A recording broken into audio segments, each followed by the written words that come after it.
And good morning, YouTube.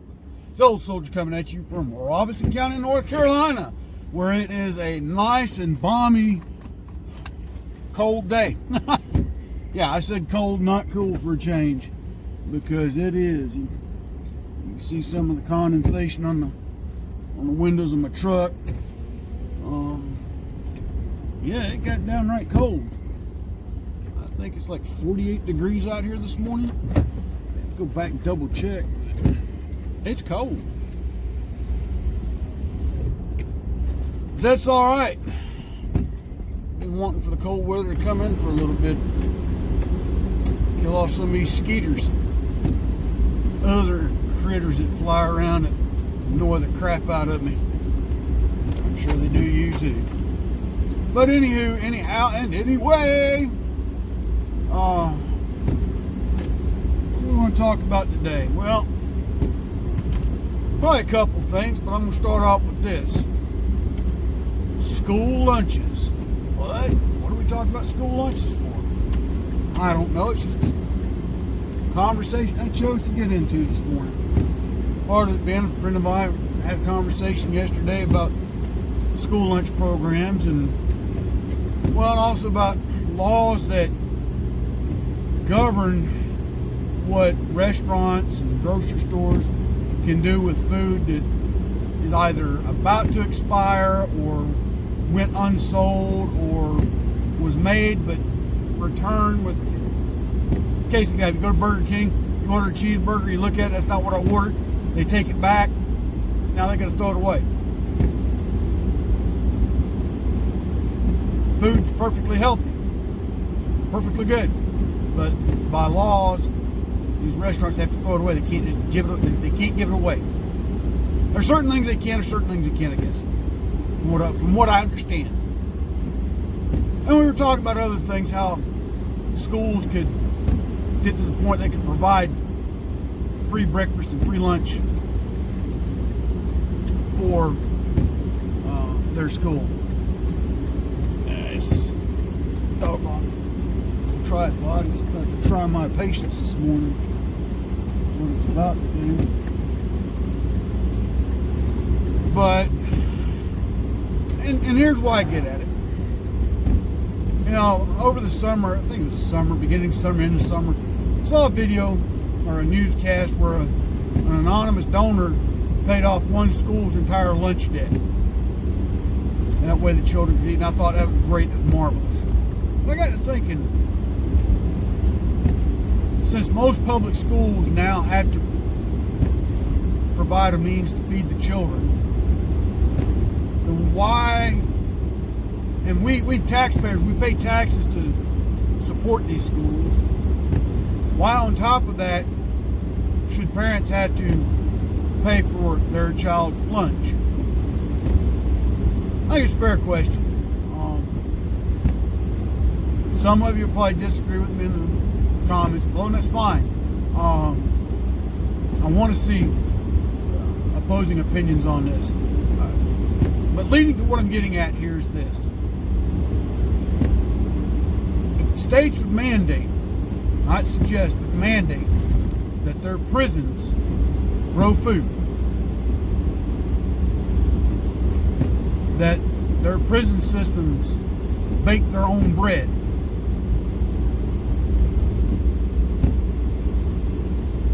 that the prisons also bake the bread and grow the vegetables that would be supplied to the schools, not only, but also the prisons. Grow the meat for the meat products for the schools. You're saying, well, so that would cost a lot of money to do. Maybe so in an initial investment. Another thing that crosses my mind,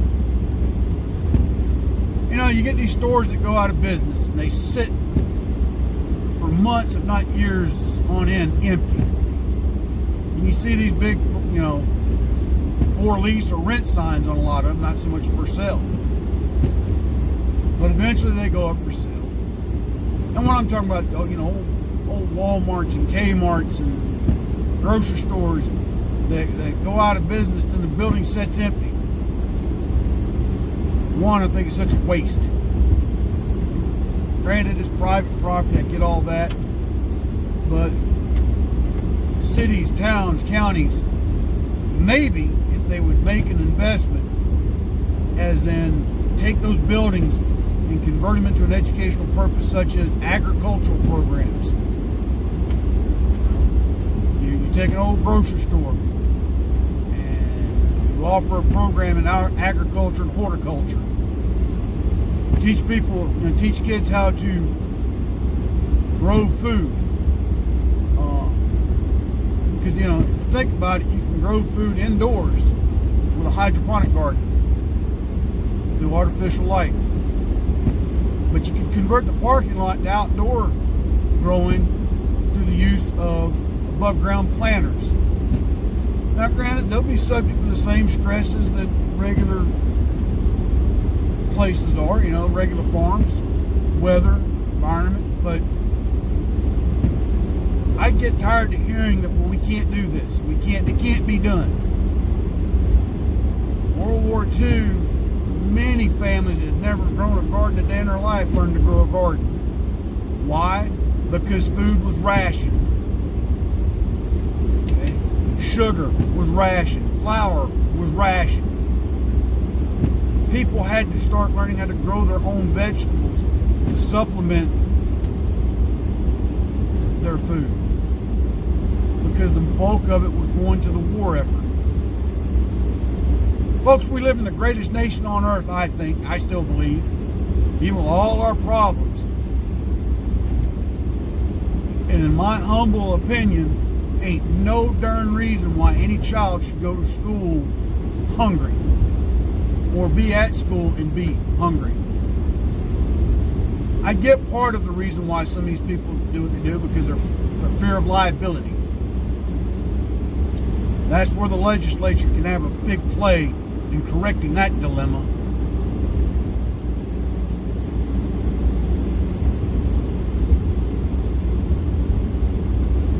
Sorry, a fool like to pull that in front of me. But that's where the state legislatures can have a big impact on correcting that dilemma of liability. Schools, and I'm talking about city schools, urban schools, can develop a horticulture and agricultural program by teaching students how to grow above ground gardens, raising livestock, not just for the meat that the livestock can provide, but the other sources of nutrition that livestock can provide. Dairy, okay, chickens for eggs. Quit telling me that it can't be done,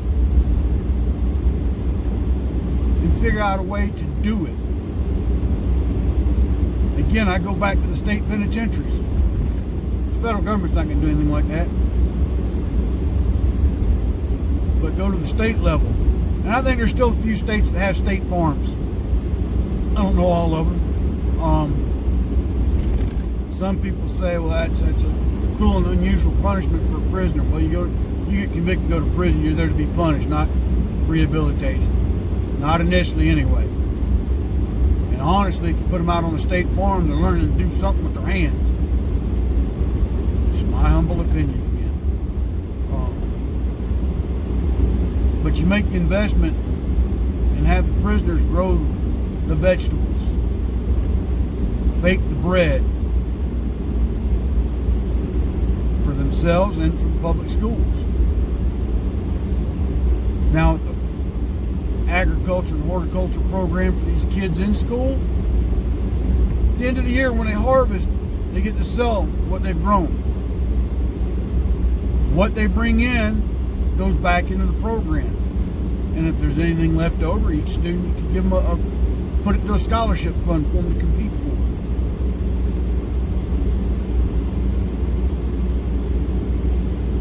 for. Or whatever they sell, each individual student sells, the profits they get goes into a college fund for them. Something, there's no cause, no call that any child in this nation should still go hungry in school. At home's a different story, folks. I could sit there and give you 20 different solutions on what I think to fix that problem. And I'm sure you could come back with 20 of your own. But in the public schools, in this nation we live in, I don't see how or why. Except for politics. Now, some might disagree with that. Honestly, people talk about teachers don't get paid enough. You know what? I'll agree with you on that. A lot of you public school teachers don't get paid enough.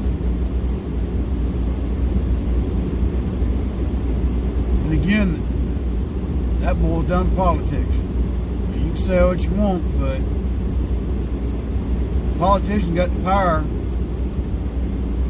to make that happen. They dilly-dally around and yank people around.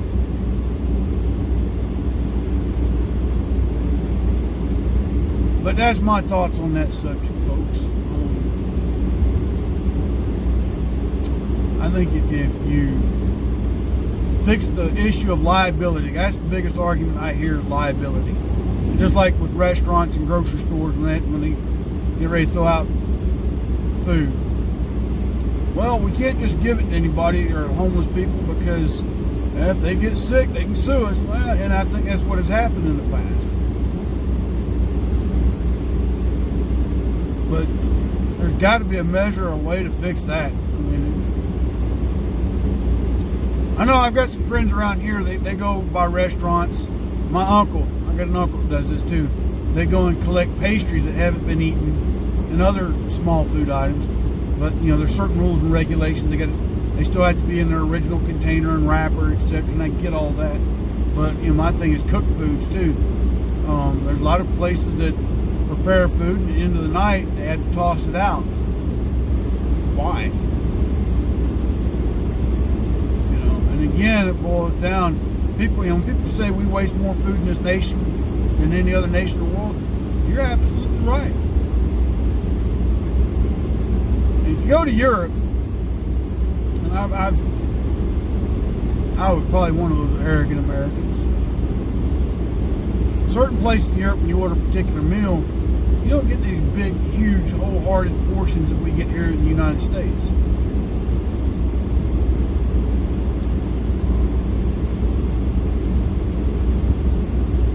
Multiple reasons why they serve the way they do, but that's just how it is.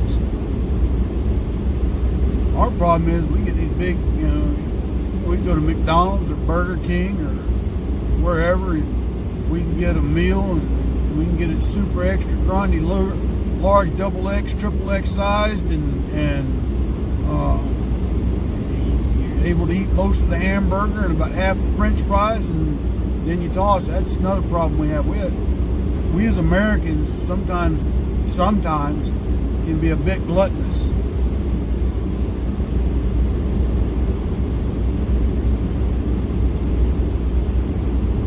But yeah, and again back to the store issue, converting some of these stores into an agriculture, horticulture type centers for communities and things.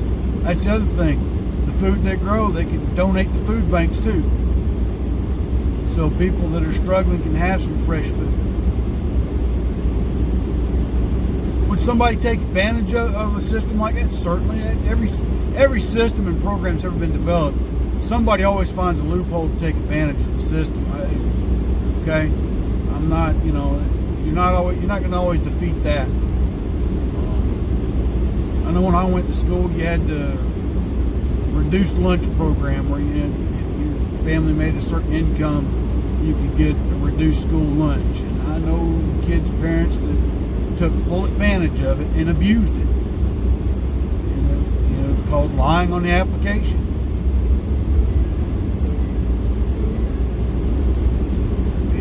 And it happens, but overall, the majority of the people that were on the program needed to be on it to help their child eat a nutritious school lunch. That's the other thing. I think it was last year. I forget what state it was in. There was a cafeteria worker she gave a child a meal and paid for it out of her own pocket. Because the child's lunch account hadn't been paid in who knows how long. For whatever reason, mom and dad hadn't paid the lunch account. They fired her. I thought to myself, firing somebody for showing a measure of compassion, the child wouldn't go hungry. And seeing that, supposedly that school, for when a student's account gets to that point, they're still allowed to get like a bologna sandwich and a carton of milk or water, a bottle of water. Children don't understand that when they go to school, why mommy and daddy don't have $1.50 or 50, whatever the school lunch costs nowadays, each and every day to give them for school lunch. And then now I've also heard that there's certain schools that you have to buy the school lunch. You can't bring lunch to school. Now I went, you either brought it or you bought it in the cafeteria, one or the other. There were certain days my mama would make my lunch because I'd want her to. There were certain days, I'd need lunch money. By the time I got to high school, I was pretty much buying my lunch just about every day. But you could still bring your lunch and eat it at school. And I don't know that, every state, every town, every municipality is different. But one reason they say they don't want kids bringing their own lunch to school, because I might pack my son or daughter a bag of peanuts, and that person might be, my child might sit to a child that has peanut allergies. Okay, I get that. Send out a list of food products that you don't want your child to bring. But a lot of it stems from, I'm letting my child go to school with this, and I feel it's okay for my child to have a jug of sweet tea with their lunch at school, and the school say no, he has to drink milk or water like every other student. Well, my argument there is if you're paying for it, by all means, but if I'm paying for it, I'll get to select what my child consumes. I get those arguments. I'm more concerned about children going to school and being hungry when they get there and being hungry when they leave. No, I ain't no socialist, I ain't no communist, and I ain't no liberal. But I am a compassionate man. And I believe that there's a way to develop programs to the point that your child goes to school, they're going to eat for free regardless. We're too great of a nation that can't be the case. And this mess about, there's a liability issue, or it'll cost too much to start that program. You know what? So are a lot of the programs that a lot of these towns and communities have developed that have wasted taxpayers' dollars. Even the federal government, their programs that they use to help, a lot of their dollars are invested in programs that are absolute utter failures. And we jump back to the last 4 administrations and look at the amount of waste that has been spent on stupid stuff. Foreign aid to countries that hate us. Investing $500 million in a company that was already going bankrupt because the president's wife went to school with the chief financial officer of that company. Oh, nothing to see there though, folks.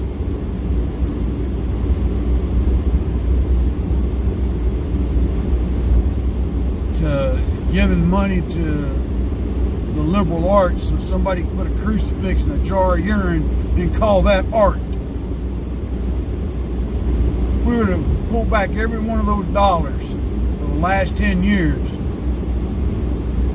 we could end children going to school hungry and being hungry while they're at school. So, that being said, folks, I'd encourage you to comment down below just what you think. And again, I'm not saying I'm right here, okay? By no means am I saying I'm right. And I understand that there are things that would hamper and impede in certain areas, but I'm a firm believer that it is not impossible to do this. I'm a firm believer that it could be built into a program that would be not only profitable for the school, but sustainable for the long term. Now, and I'm not talking about the last First Lady's school lunch program, where everything tastes like cardboard and looks like what come out of a baby's diaper. No, I'm talking about healthy, wholesome, delicious, and nutritious food. But none of that junk she was trying to shovel down people's throats.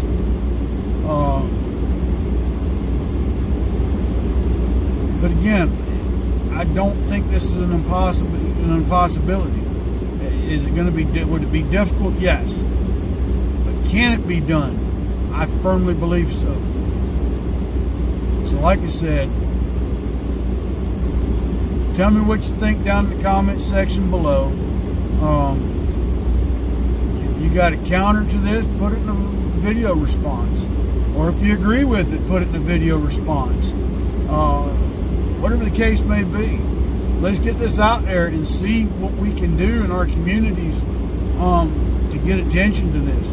Again, ain't no child should go to school and be hungry and stay hungry all day. And should no child get just a bologna sandwich because their mom and dad forgot to pay their lunch bill or refused to pay their lunch bill, or abusing the lunch bill, the lunch credit program. Because there's certainly going to be people that will take advantage of it. It's going to let my son pass on up anyway, so why should I pay this bill? But there also sometimes the first families start crying and complaining when their child don't get fed. But anyway, that's just my thoughts on that today, folks.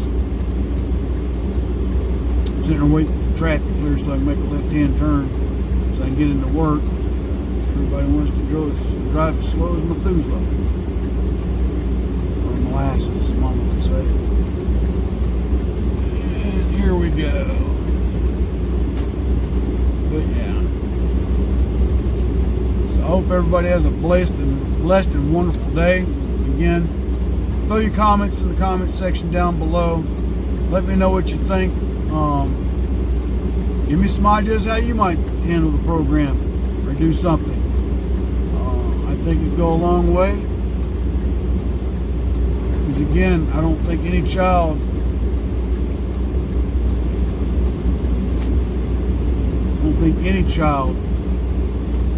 should be in school and be hungry. That's just my opinion, folks. But as always, in charities that ask you to support, ThoughtsOfAnOldSoldier.org. Pin up for vets and ballot for veterans who can't do it by themselves. Anything that you can give them would be greatly appreciated. I would appreciate it. I know they certainly would too. Vendors I'd ask you to look at and help support: Money Quick Pawn on Rayford Road, Fayetteville, North Carolina area, where I go to for all my firearms and ammunition needs in town. Robert's Custom Woodwork and Unsung Patriot. Check out their store sites on Etsy and check out their product lines. They got some great and wonderful products. You will not be disappointed on anything that you get from either one of them. If you like my poetry, I'd ask you to go to my Amazon site. Links are all down below. And purchase one or two of my books, or better yet, grab one of my t-shirts, Thoughts of an Old Soldier, with any way on it.